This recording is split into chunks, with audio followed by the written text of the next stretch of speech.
Are you trying to choose between Postman and Insomnia? You're not alone. Many developers face this decision. In this video, we'll compare these two popular tools for testing APIs. Both Postman and Insomnia help you send requests and view responses, but they have different features and strengths. Let's start with Postman. It's been around for a while and is widely used.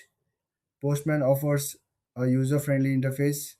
You can easily create and manage your API requests.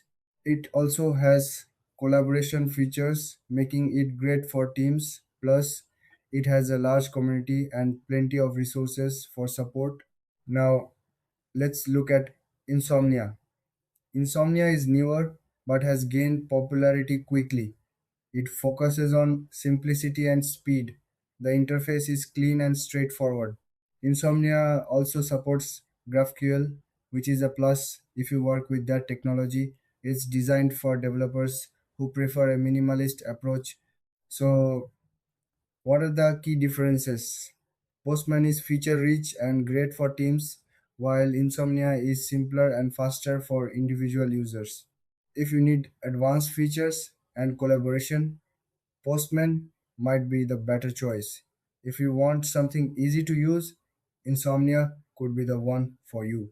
When it comes to features, Postman has extensive testing tools and documentation options. Insomnia, on the other hand, offers a streamlined workflow and supports plugins for added functionality. As for pricing, both tools offer free versions. Postman has paid plans for more advanced features, while Insomnia also has a pro version with extra tools. In the end, if you work in a team and need a lot of features, go for Postman. If you prefer a simple, fast tool for personal use, Insomnia is a great fit. Thanks for watching. If you found this helpful, please like and subscribe for more comparisons like this.